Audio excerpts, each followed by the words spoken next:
Qui je suis je suis dessinateur de BD, enfin en tout cas jusqu'à la Horde, j'étais dessinateur de BD et voilà, j'ai fait Alistair Kane chez Albin Michel il y a quelques années de ça, en 2004 je crois, le premier tome est paru, avec Stéphane Bête-BD au scénario. Ensuite j'ai fait Carthago avec Christophe Beck, les deux premiers tomes, qui ont été repris ensuite par Milan Jovanovic et puis Ennio Buffi maintenant. J'ai fait un 13 Mystery également avec Yann au scénario, qui s'appelle Little Jones. Et le dernier en date avant la Horde, donc c'était Fils du Soleil, avec Fabien Nury au scénario, chez Dargaud. Oui, enfin culte, je sais pas, mais en tout cas un roman qui m'a profondément touché et profondément marqué. Ouais. Donc la Horde du Contrevent, c'est l'histoire d'un groupe de personnages qui simplement vivent dans un univers où le vent souffle en permanence, en fait, d'est en ouest. Bon, alors il y a des variations, des fois c'est des grosses tempêtes, des fois ça se calme, mais il s'arrête jamais. Et dans ce monde, personne ne sait d'où vient le vent, en fait. Et donc ces personnages-là qui sont la Horde, en l'occurrence c'est la 34e Horde, il y a déjà eu 33 Hordes avant eux, sont envoyés de l'extrême aval à Berlas pour essayer d'atteindre l'extrême amont qui serait la source hypothétique des vents, pour essayer peut-être d'y mettre fin, de les canaliser, pour amener le bonheur au monde. C'est la philosophie qui sous-tend tout cet univers qui, moi, me parle énormément. La force des personnages, la cohérence de l'univers, la beauté de l'écriture, voilà, et jusqu'à la fin, moi j'étais complètement suspendu au récit et jusqu'à la dernière ligne, quoi. Enfin, pour moi c'est vraiment la claque, voilà, la dernière ligne, je prends une grosse claque dans la figure et quand j'ai refermé le bouquin je me suis dit bon, bah là je viens de lire quelque chose, quoi. Donc voilà, c'est vraiment un gros choc de lecture, quoi, pour moi. C'est vraiment complexe, c'est vraiment beaucoup de choses, hein, mais moi je sais qu'il y a énormément de moments dans le roman, je suis profondément ému, quoi, parce que je lis, quoi, souvent, vraiment. Bon voilà, après c'est difficile, hein, de rentrer un peu dans les détails sans trop s'étendre, mais pour moi c'est effectivement une métaphore de ce que c'est qu'être en vie. Mais d'un point de vue très particulier, qui est pour moi la vision de quelqu'un qui a une philosophie matérialiste, une vision matérialiste du monde. Pas dans le sens où il aime les grosses bagnoles, tout ça, c'est une pensée matérialiste qui moi me tient à cœur. Voilà, je me suis reconnu en fait dans ce livre. Vraiment, j'ai reconnu beaucoup de choses. Après, il y avait des envies graphiques aussi, qui étaient vieilles et qui étaient un peu en sommeil et qui sont revenus en avant-plan comme ça avec cette lecture. J'ai pas eu tout de suite envie, hein, de faire une adaptation du roman. Je l'ai lu d'abord, le temps de le digérer un peu, puis au fur et à mesure je me disais tiens, mais ça me rappelle des choses aussi, moi, de mon propre univers intérieur, en fait, et de ce que je dessinais au tout début, avant même que je sois dessinateur de BD. Les premiers dessins que je faisais, ces grands espaces comme ça, très ouverts, des grandes étendues dans lesquelles j'aimais me perdre. Donc voilà, j'ai retrouvé vraiment une familiarité, une sensibilité qui pour moi m'était très proche. Oui, bah oui. Oui, alors le vent, c'est quelque chose d'éminemment mouvant et en plus qu'on ne voit pas. Donc effectivement, faire ça dans des cases fixes avec du dessin, c'était effectivement un défi. Et en même temps, les outils à disposition en BD sont venus assez vite. Et donc c'est pas le vent qui m'a causé le plus de problèmes, c'était plus la représentation des personnages, leur trouver vraiment un look, arriver à les faire bouger aussi, en n'oubliant jamais ce vent qui est omniprésent. Alors, des fois j'en discutais avec Alain, je dis mais des fois je le perds, le vent, dans le dessin. Il me dit mais moi c'était pareil dans l'écriture. C'est pas évident de garder tout le temps en tête qu'il y a du vent, tout le temps, qu'il est là en permanence. Et c'est vrai, quand je relis le roman, des fois je me dis ah tiens, là il n'y a plus de vent en fait. Il y a des moments où on le perd et voilà. Et c'est pas évident, hein, de garder cette omniprésence, c'est pas simple. Ce qui s'est passé, c'est que je me suis servi des particules en mouvement, de la poussière qui vole. Des fois je dessine carrément les turbulences, j'utilise des traits de vitesse, etc. pour faire sentir qu'il y a du mouvement. J'utilise aussi les attitudes des personnages, forcément, l'inclinaison des corps, etc. Le fait que le vent fait bouger les arbres. Il y a les onomatopées aussi, beaucoup.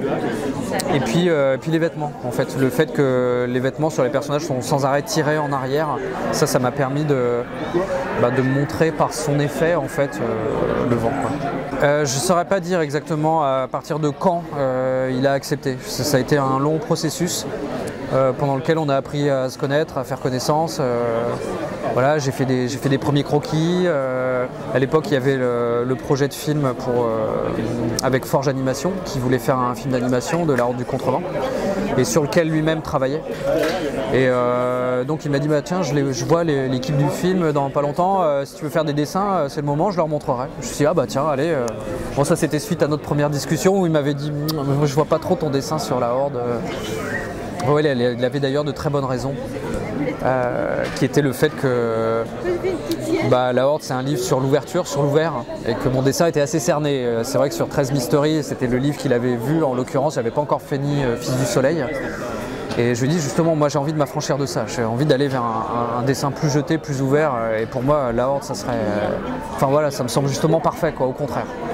Bon, il n'était pas très convaincu, mais voilà, donc j'ai fait des croquis, il les a vus, qui lui ont bien plu. Et puis voilà, après ça a pris du temps, les discussions, les rencontres. Voilà, ça a été long, quoi, tout simplement. On a appris à se connaître. Ah oui, il m'a fait une superbe préface, ouais, j'ai beaucoup de chance. Oui, je crois qu'il est content. Oui. Ça me fait plaisir. Moi, très honnêtement, je ne m'attendais pas à ce qu'il aime. Je sais que c'est quelqu'un d'extrêmement exigeant. Ça ne veut pas dire que moi je ne le suis pas, mais mes préoccupations ne sont pas forcément les siennes. Et donc voilà, et puis j'ai fait des choix, des moments je fais des choix sans lui, bien évidemment. Je n'étais pas tout le temps en train de lui demander et ça je peux le faire. Enfin voilà, c'est pas possible de travailler comme ça. Mais bien sûr, je lui ai fait lire les différentes versions du scénario, j'étais très attentif à ses retours, mais à des moments, voilà, j'ai avancé, quoi. Il fallait que j'avance. Et ouais, il fallait que je sois comme les Hordiers, quoi. Il fallait que je vienne aussi, il fallait que je m'approprie le livre et que ça devienne mon adaptation, en fait. Et donc à la fin, quand il l'a lu, vraiment, où j'avais presque terminé, je m'attendais vraiment à ce qu'il aime pas, en fait. Et je lui avais d'ailleurs dit, j'espère juste qu'on restera amis et que voilà, j'ai dit je suis désolé, mais même si t'aimes pas, je continuerai parce que voilà, je le fais pas juste pour toi, en fait. Je le fais pas pour te faire plaisir ou pour que ça te plaise à toi. Évidemment que je serais hyper heureux que si ça te plaisait, mais je dis voilà, je le fais pour les lecteurs, etc. Et il m'a dit oui, évidemment, tu as raison. Et quand il m'a dit qu'il avait aimé, bien sûr que j'étais super heureux, bien sûr.